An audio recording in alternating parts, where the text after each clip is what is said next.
Hi everyone, Elizabeth here. So I wanted to share some thoughts in regards to a radio episode that I randomly heard while driving my car after paying $5.09 in gas about social parenting. I've been offline for the last week because I've been kind of like so mad at the system as somebody who lives in Seattle, where most people may or may not know, but the Pacific Northwest has a massive homeless and drug problem. Obviously, heroin and meth are the drugs of choice, especially when you're looking at within the homeless population. And so basically, I was driving to one of my personal training client sessions, and I got pulled over by a cop because I had my phone in my hand. I've been living in this state since January of 2010, so you're talking about a little bit over 12 years, and this is the first time I've ever been pulled over by a cop in Washington State, and the first time I've ever had a ticket in Washington State. And I get slammed with a $300 ticket. Now this is going to go on my record, all for holding my phone. I was kind of hoping for a warning, and I just got so mad at the cop because I stuck up for the cops in this city due to the fact they have a shitty job that I don't ever want to deal with, and they are completely overwhelmed and overloaded with calls for crime, petty crime, massive serious crime issues. And that's the irony of all of this is the next morning, the cops were called in my apartment building because once again, people were trying to break into the various apartment buildings in this complex that I live in. And this is maybe like the 6th to 8th time the cops have been called within the last 4 months. And windows are smashed in cars across the street. And so it just really made me I was so mad last week against the system because once again, now my insurance is going to go up.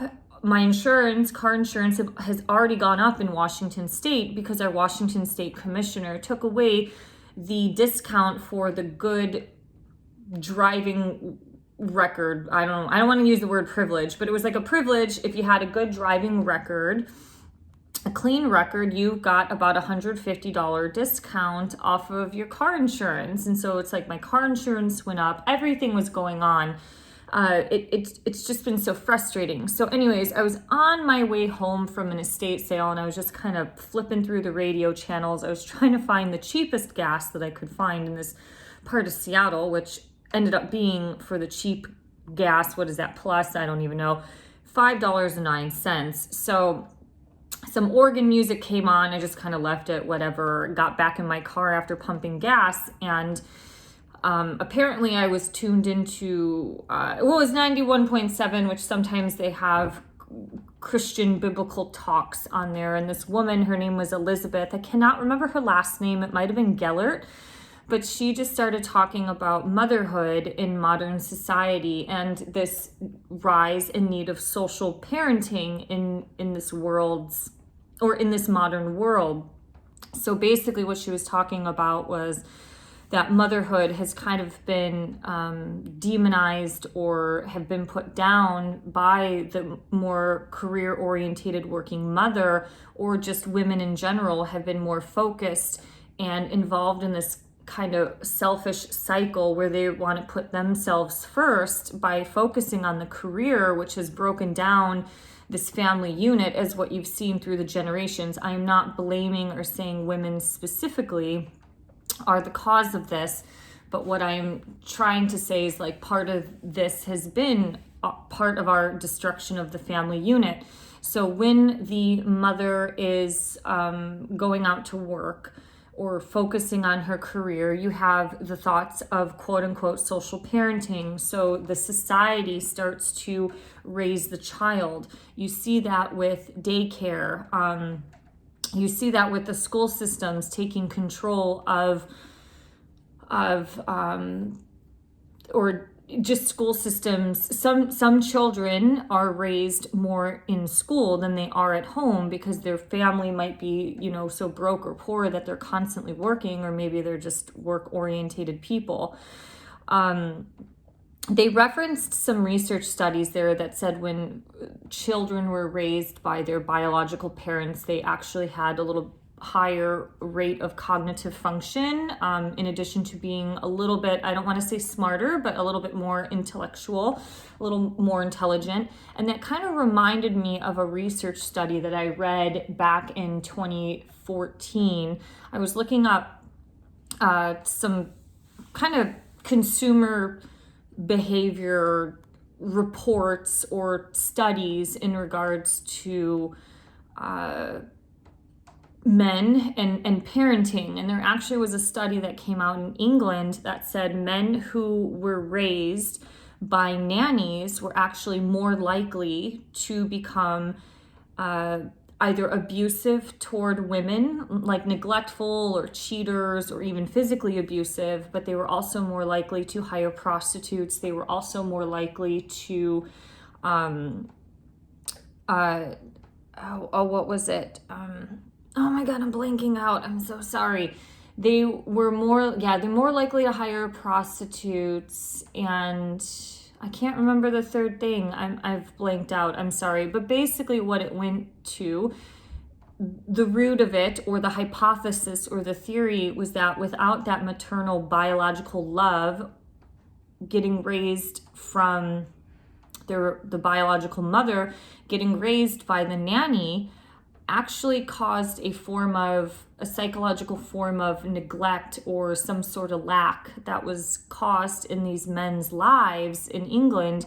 And it caused them, if you start going down the rabbit hole and really connecting the dots and analyzing what happened versus the social behavior, you could see that there was some form of compensation that was happening. I think the other one was that they were more likely to get divorced or just never marry.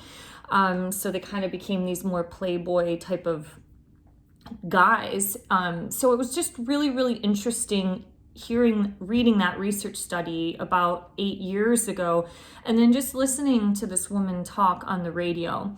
Her speech and talk actually brought me to tears, because I think you see things from a surface level. So for example, I've been career orientated through my life, predominantly in my 20s. And at that time, I never wanted a kid or a child because that would hinder my career growth. So as we've seen the truth getting exposed more and more and more in our society, you start to see the generational breakdowns of what has happened. So what has been going on? There's been an increase of selfishness and narcissistic behavior in our society. There's been an increase of self-absorption because of social media. We are linked up or addicted to the material world on so many means, whether that's through barbiturates or alcohol, drugs, shopping addictions. The material world has constantly, or the system has been constantly breaking us down. Because I've dealt and deal with or sell antiques and vintage items on Etsy, it has caused me to do so much research on different items, or the type of stitching that was occurred. So you start reading so much stuff. And I remember getting a cookbook from the 1940s, and it was authored by the Moody Bible Institute, which is from Chicago, and it talked about how this was a 1942 cookbook, and it said the family unit is everything. The family unit was a creation by God, and without the family you have nothing, and without the family you have the destruction of society. And I've seen this at all these antique estates that I visited, whether it's in America or these manors, in Europe. You start to see these certain needle points or art that talked about this one needle point in Akron, Ohio, at this estate. Oh my God, I'm blanking out on the names. I'm sorry, guys. I'm just doing all of this in between fitness classes really quick, so you can tell I don't really look that good. In Akron, Ohio, the creators of Goodwill Tire, they have their estate, and there was a needle point there that said men. Now, this is also from the late 1800s, 1910. It said men should embrace their masculinity. Women should embrace their femininity. There are 8 laws of health to live by. It's like living in good health, getting quality nutrition, getting quality of sleep, So when you see and dive in, even from the Victorian era, as messed up as it was, especially for women, you see that there was still this tight-knit energy to community, but also the family unit, maybe to God or religion, on a positive note, that really kept people in check. Even the old 1950s sit up tall, sit up straight, that, the mothers just railed it into their kids of the 50s. Having a nice tall posture has so much energetics behind it. You look confident, you're not compressing your diaphragm, you're able to connect to your breath. So all of these things are great. And as you start to look at society today in terms of sitting on a couch and kind of compressing your diaphragm while playing video games and eating Cheetos, you can see the continued destruction.